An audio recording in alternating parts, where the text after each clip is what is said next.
Hello and welcome to today's Partner Academy Live webcast. We are pleased to introduce Cloud for Small Business, Hit Your Sales Targets in 2012. Welcome to the 6th of our 12-part monthly webcast series to help you win in the new economy, compete to win, hit your sales targets, and thrive in our mobile world.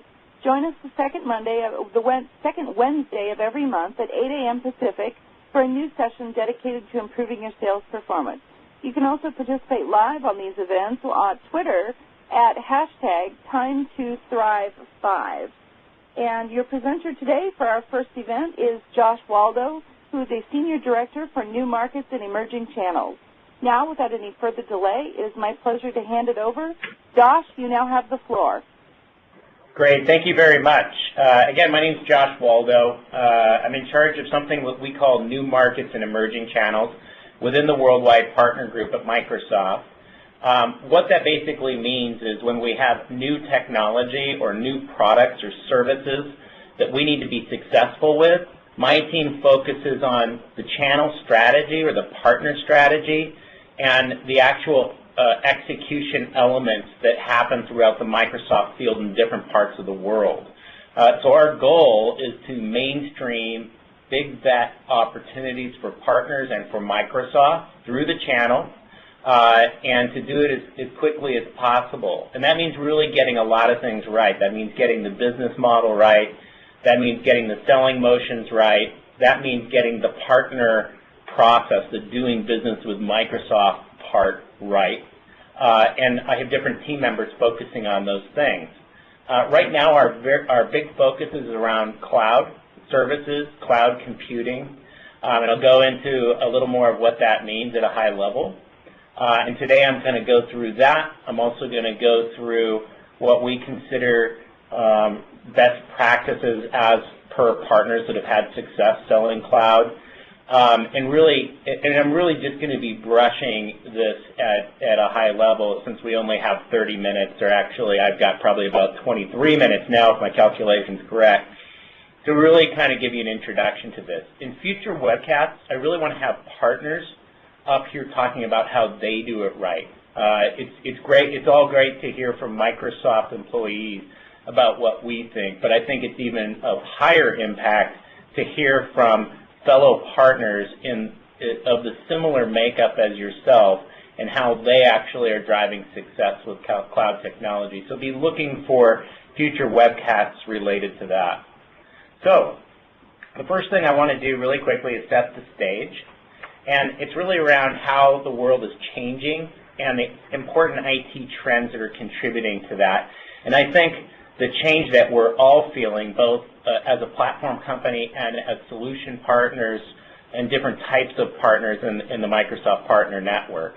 And really, we have a series of technology trends, and they're really leading to what I would consider rapid progress and overall change in technology. And that's definitely true in terms of the technology we use at home, and then the expectation that comes from that and influences how we expect to use technology for work. At Microsoft, we have a term, and it's an industry term, and it's considered consumerization of IT. You'll notice Microsoft focuses a lot on the consumer space. We focus a lot on the commercial space, and we know that these two worlds are converging now more than ever. So basically, as these technology trends converge with social and business trends, the role that technology plays throughout our lives will continue to evolve. And these trends are, I've done my best to depict them on this slide. We have a widening ecosystem of computers, to be put very simply. But computer's not a computer is a computer anymore. I mean, lots of different things we could consider computers, which we had never thought of as computers before. So, it's basically any type of product that can connect to the internet at this point and is doing some level of computing. Additionally, we have what I consider an explosion in data. And this is really driven by this proliferation of devices that we use at home, that we use at work. And the software that's being packaged on these devices is really manifesting in allowing it for these items to understand the physical world and anticipate our needs. So it's bringing about new opportunities for businesses. And then in terms of how we interact with this technology, we're using more natural ways to interact with it. Multi-touch, voice, vision, gestures. And this really, what I consider this as contributing toward the integration of people and technology. So people and technology are integrating together. It's not just systems are integrating, people are integrating to technology because of these natural ways to interact. And then in terms of the proliferation of devices, we have light, portable, flexible, and cheap displays. And they're being implemented in just about any kind of situation. So hardware that was incredibly expensive to develop and deploy and consume is now becoming much more available. And that makes computing more ubiquitous. That contributes to all the things I just mentioned around big data, around how we interact with the Internet. And then, of course, social computing. We all know the impact of social computing. I don't think we've all figured it out just yet. But it's really helping us create and maintain connections with others. This is very relevant, obviously, in the consumer space, and it's becoming even more relevant in the business category. And then what I would consider the ubiquity of the Internet. As bandwidth becomes cheaper, as bandwidth becomes more available, as bandwidth takes on new shapes and forms via cell connections, via more piping in the infrastructure. We have many more users than we had before, and we have many more business-to-business opportunities. So the thing that stitches this all together is the cloud. So the cloud is a hub, and it's for orchestrating the flow of information and technology, and really across our lives, and provides nearly what I would consider infinite storage and processing power. And obviously, there's a huge back end to that. But as long as demand continues and as long as the monetization of that demand happens, the capability of us to build the back end for the cloud will continue to be a reality. Well, this all has quite an impact both on companies like Microsoft, but also on our partner network. And just to kind of lay the foundation for that, partnering before in kind of what I consider the on-premise world, the sales process were based on one-time upfront revenue to IT professionals. So we had big projects, we had big integration projects, we were installing hardware, we were installing software on that hardware, we were developing productivity solutions on the fly, and we were charging a lot up front. Now in the cloud, we're really looking at a different kind of scale and a different type of business model. We're talking about what we consider seed and feed, where we might have a decent-sized upfront project to sell, but then we also have a recurring revenue stream. And the difference here is that upfront sale isn't going to be as much revenue as what you were used to in the past. And the recurring revenue, however, tends to be a little bit smaller than when we're going in and fixing hardware and replacing servers and things, and really focusing on that hardware refresh cycle. Now we're talking about more scale and recurring revenue, which has benefits but also a huge adjustment. From a marketing perspective, we have a big difference. We're really now going, productizing services is how I would term it, where we're moving from customized quotes and customized proposals and selling the value of our services and the complex work we've done before to more competitive rate cards, and it is really the manifestation of productizing a service. And then on the customer engagement side, obviously, moving from big deployments and implementations and integration projects with existing on-premise technology, then up-leveling, I guess, where we focus. Now we're focusing on consulting, integration, and services. So where do we use the cloud? Where do we not? And then from an operations and finance perspective, we have an incredibly significant shift when we're contemplating a cloud business and a cloud business model. the way we pay sales, the way we account for revenue, the way we forecast revenue really, really changes.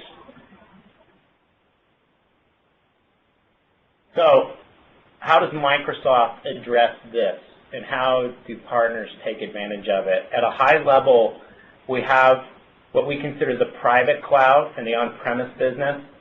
On the services side, we have the public cloud, and as you can see the products here, I think many of you are familiar with them already.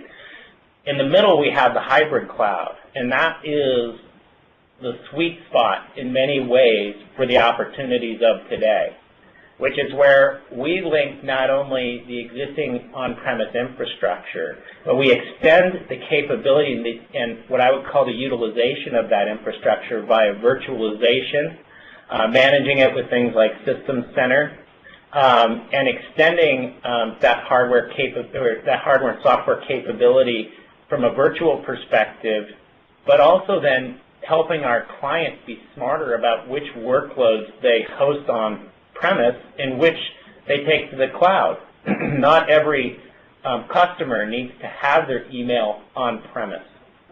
Many customers would gain significant value from moving to an operational expense of moving their mail clients to Office 365 and then taking advantage of the plug-and-play capability of that productivity suite, enabling real-time collaboration, document sharing, all that kind of thing, and it all works together with Office seamlessly out of the package. And as a partner, then, how do you play in that? And I'll talk about that in a moment. But really, this hybrid cloud space is the opportunity today, and the partners that appear to be successful, at least the ones that we've spoken to and the ones that we're seeing in the marketplace, are really figuring out the formula for how to extend the existing investments on premise, and then how to plug into the public cloud, and then use that opportunity cost for more strategic work like business intelligence and things of that nature. So really quickly, just a quick lowdown of where my team focuses and the 4 categories of cloud service that we're driving really hard right now. We've got Office 365, which includes Office Pro Plus, the on-prem version of that, but fully integrated with our web-based services such as Lync Online, Exchange, and SharePoint. Microsoft CRM Online, which is our online version of CRM. Intune, which allows partners to manage the PC at their customer location in a seamless manner. And then Windows Azure, which provides what I consider full platform as a service. If you have developers and you're an ISV, or you have developers and you're a consultant, that provides a powerful platform for getting up and very quickly developing rich internet web-based applications for your end customers. And we have a different set of common but different set of billing processes for each of these, and I've listed these here. I think many of you may know these already, and of course these decks will be downloadable so you can look at that. But I really wanted to focus on the partner incentives here. On Office 365, you have the ability to make 12% on the sell and the annuity of 6%. Again, I will say these partner incentives are our first rev of our partner incentives, and the first rev of anything has positives and things that we need to continue to work on. So the caveat on these partner incentives is that we'll continue to evolve them. We'll continue to ensure that they're equally as valuable for you as they are for the type of agenda that we're trying to drive. And of course, we're always open for input. On Microsoft CRM Line, right now, for selling, you get 40% of the sale, and then an annuity of 6%. In Windows Intune, 12%, 6%, and then on Windows Azure, if your customer utilizes over $1,000 of compute in a quarter, you get 25% of that.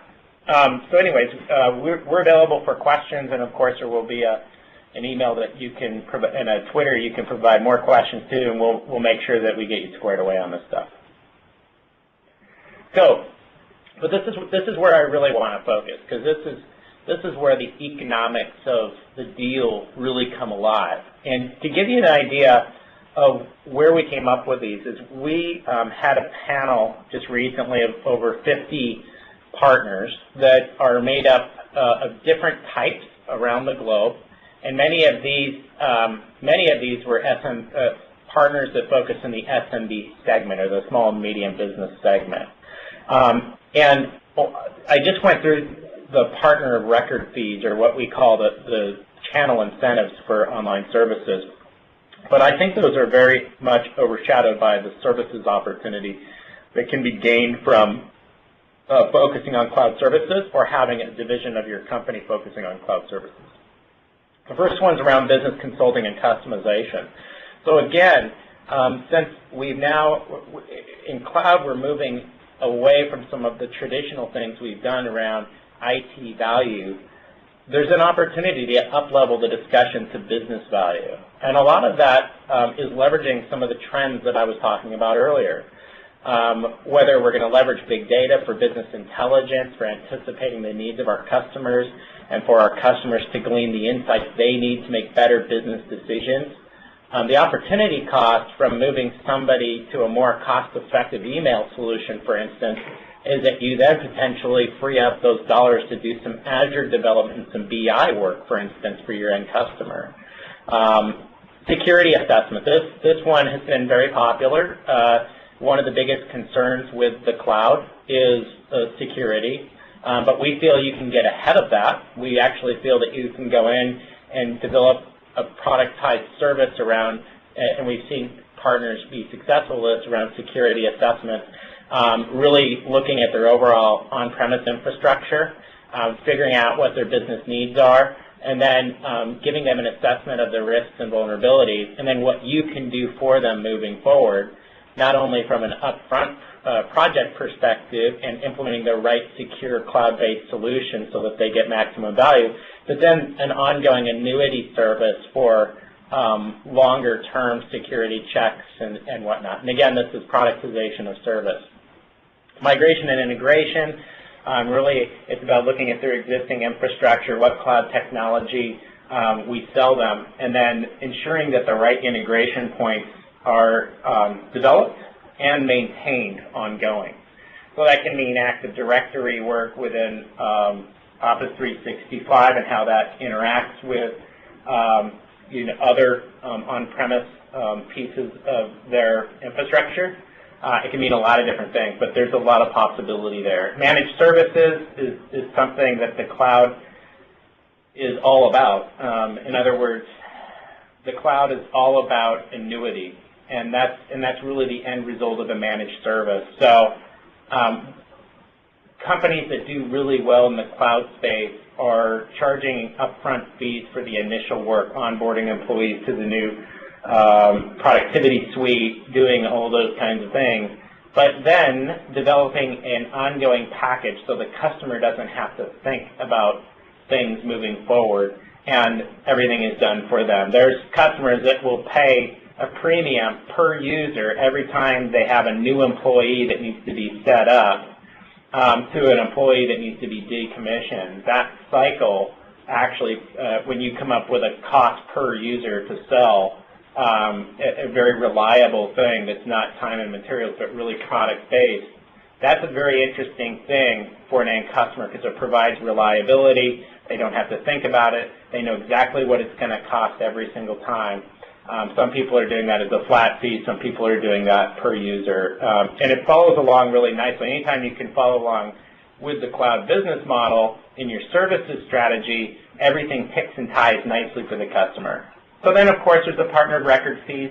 And I'm downplaying these a little bit. I think they're important because they add an additional revenue stream, but I don't think they're the most significant area for you to make money.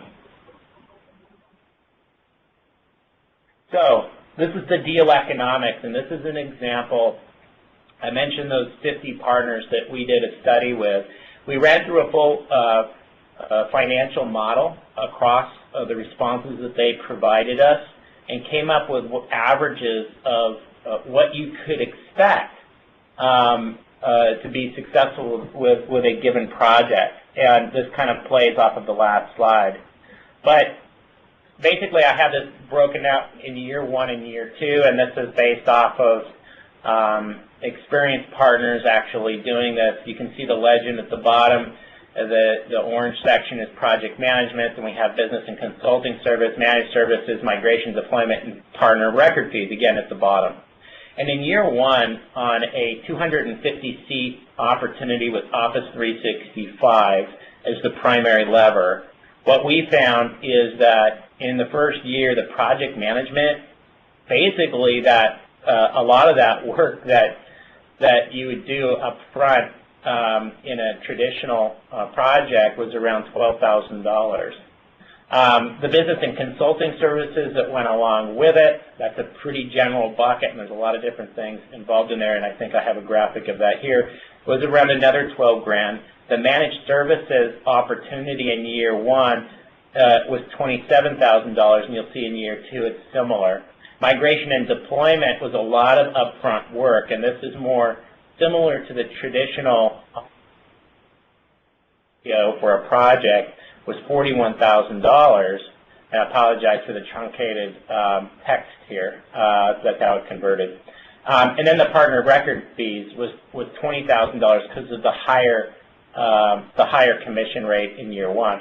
Now, in year 2, you see it gets much smaller because we kind of move into the annuity stream. We've still got some one-off projects here and there, but a lot of the partners try to develop a package that really worked for that company. And if you think about the cost savings, and that's a key piece of the equation when positioning this with a customer, that 52 grand is a lot less than what they would have to pay full-time IT people to do if they were going that route. So the value of the partner in this equation makes economic sense for the end customer. I feel it makes economic sense for the partner as long as you can figure out the formula, the repeatable process, the secret sauce for a given type of customer and of a given type of deal. And then you've got a plan to scale the number of customers that you want to run through your engine. And it is really a combination of upfront work plus engine building around the managed services side of things. So just to give you an example, on that $12,000, these are the types of things that you could expect to deliver. SharePoint development. Development might be a grandiose term for it. Right now, I think maybe a more applicable thing to say there would be configuration, because there's a lot of configuration and setup work that needs to be done so that they can make their SharePoint environment usable as an intranet or however they plan on opening it up. The SharePoint branding piece is really just the design element, the skinning of SharePoint for their company. That work has to be done. And then, of course, there's a training element. And that training element, again, feeds into that opportunity around per employee, per new employee in the future. You would deduce a number per employee, probably. So then on the right-hand side, you see e-discovery and compliance, document management. There's a variety of different things that is offered in this section. Then if we look at that $27,000 number around managed services, what are we going to offer ongoing? Well, we got the obvious things like the help desk and Tier 2 support. We got SharePoint administration. If you offer this as a flat fee and you control the scope within your rate card, you can make money off of this by charging for the value of what you're providing versus the billable hour route that a lot of us are used to. And then on security and health, this is the thing I was mentioning before, where you do that upfront security assessment, you gain the trust of the customer, and then you provide it as an ongoing service, backup recovery, etc. So these are some tangible kind of examples of how you can think about this. There's a lot more to learn in this process, and I've got a resource at the end that I'll mention to help partners really get in depth based on their own business model and what they want to achieve. But this is just to give you a high-level understanding. So, positioning the cloud with your customers. So, the first bullet I jotted down here is really determine the root business and IT issue first. You can walk in talking about the cloud, or you can lead the discussion with the cloud, but you're going to get a lot of objection. You probably have received a lot of objection because the cloud to many customers still today it can seem like a very amorphous thing. It doesn't necessarily resonate. It brings up fears in some cases. And I really don't think that much has changed in how we go and talk to a customer. I think you probably do this right now, which is let's take a look at what you've got. Let's figure out what needs to be optimized, where you need to save money, where you need to be more efficient, where you need to drive more capability, and let's have that discussion. I don't think you want to close too fast. You want to start off with that very logical discussion. I think you need to get ahead of their concerns. I think you need to show that you guys are security experts, and actually you can make them more secure. You weave cloud into that discussion with a trusted platform and software vendor like Microsoft that's backing you, and that's a very healthy discussion. The other pieces around TCO, or total cost of ownership. You got to keep that at the front of your mind at all times. You need to help your customers prioritize really where they should stick with what they've got, stick with the on-premise software where they have big investments, but then give them options. Give them, in a year or imminently your mail server isn't going to allow you the capability that you need to run the business the way you want to run your business, or the way you need to run your business. Well, instead of ripping and replacing that old legacy mail server, let's look at the cloud as an option. Let's look at Office 365 as an option to get you up and running in a matter of a week versus a matter of months, and then a very well thought out migration plan for the employees to get, and training plan for the employees, which you charge for. It's really providing them immediate capability and an opportunity cost of which can be used in other projects. I would assess the forcing functions. That's kind of tied to this last bullet. Are they in the process of a hardware refresh? In other words, is their hardware about to go out on them? Are they kind of being faced with a big capital expenditure? And do they have a large remote workforce? Do they have a big sales team or a field service team that's out there really not tied in an office, and they have a hard time connecting to the mothership? They have a hard time connecting to their supervisors. They have a hard time connecting to accounting and to those people that need to help them, generate leads, close service calls, all that kind of thing. What kind of capability do they have, and what kind of capability does that company have in providing them what they need to do their job better? Hey, Josh? Yes. We have got a text question in the queue. Do you have time to address it? Sure. It says it's from George, and he says, how does a partner become the partner of record on an Azure deal? He says, I know how to become the partner on Office 365, Intune, CRM, but Azure he's not familiar with. What are Azure Circle partners? That's a very good question. So really quickly, I'll stop and I'll answer this question. So we have a program called Azure Circle. It's the first year of the program. We have business development managers in the field across the globe. So we have a number of them in the U.S., and then we have a number of them across other subsidiaries as well. And those business development managers will enlist new what we consider Azure Circle partners into the program. That gives you some benefits, and it also gives you access to our deal registration process, which pays out on the actual deals. We have a tool called PSX, which is a externally facing partner CRM system, which you get trained on and access to. You can register a deal. We verify the deal in the back end, and we cut a check as per the criteria listed there. And so you really identify yourself as the partner of record, but it's done through the CRM system. And if you're, George, if you're interested to learn more, I've got my email at the end of this presentation. I'd be happy to hook you up with the right person to get on the phone with you and explain the process in more detail. My email is jwaldo@microsoft.com. That's JWALDO, and you'll see it at the end of the presentation. Okay, very good. So really quickly, I'll try to get through this. Is kind of my last slide for the most part. So let me just run through this. So we'll talk about. I really like talking about operational expenditure versus capital expenditure. Partners have had a lot of success with that. Understanding what the capital expenditure budget is for a customer, what they typically spend on hardware, and how you can transfer that into more of a services-based, lower cost, higher value equation, and really close the knowledge gap. Customers are confused about the cloud. What should be their cloud strategy? Help them develop that strategy. Be a thought leader. And then show really where the benefits outweigh the risk. Again, this goes back to the question around security.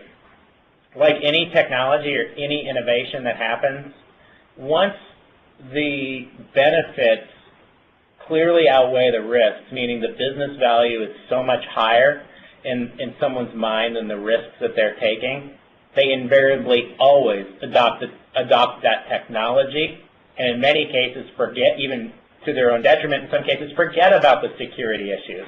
I think it's our job to really show that the value is super high and that we're here to mitigate the risks, and Microsoft is here to mitigate the risks. So that's always a tricky discussion, but it's something we need to strive for. And then show where then demonstrate the agility of the cloud. You know, they can try before they buy. There's very little risk in this process. If they like what they see, they like what they experience, and then they like the economics of it, it's almost a no-brainer. And then helping smaller customers where you might not have had a market before, if you've only focused on enterprise customers. And now the 50-person or the 30-person company might be profitable for you if you can figure out that formula for scale. And then really come armed with customer examples. We've got an extensive library of case studies that you can leverage to show, to show customers how other customers that look like them are leveraging these services. And of course, you want to develop your own so that you really show how you played a part in that. So again, I'm wrapping up, but these are programs and resources you can take advantage of. Cloud Essentials and Cloud Accelerate, MicrosoftCloudPartner.com. Those are programs that you can get very tangible benefits from, including internal use licenses to use for your own organization. You also get some branding, co-branding support, and then you also get some real support. And then Azure Circle, I just mentioned before. Business model workshops, that's where we fully funded these, and these are happening throughout this the next 6 months. We've got a schedule of these things. There's an opportunity for you as partners to take advantage of these local workshops where we really dig into your business model, help you come up with the right online strategy or the business strategy, and really go deep on your business. These are great workshops. We've received excellent feedback on this, and we've handpicked the right what we feel are the right consultants that are fairly objective and experts in their field to help you guys. And then we have other resources like training, the profitability modeler, which is how we calculated deal economics, and that is also part of the business model workshops. And then a couple of more resources on the right-hand side, some of which I'm sure you're familiar with. So with that, that concludes my presentation. Again, as I mentioned, future webinars, I would really like to go deeper with some partners that are willing to talk about how they've been successful with online services and driving results, so that you can learn firsthand in a very tangible, real way how it works and how you can think about it. If you have any questions at all, email me directly. I'm not shy, and I'm happy to get email. Never overwhelmed. So feel free to shoot them over to me, and I'll get answers back to you. Additionally, I believe we have a Twitter handle that I think the conference organizers were going to mention. So if you have additional questions, or feel free to shoot more over in a Q&A chat window. But I want to make sure the next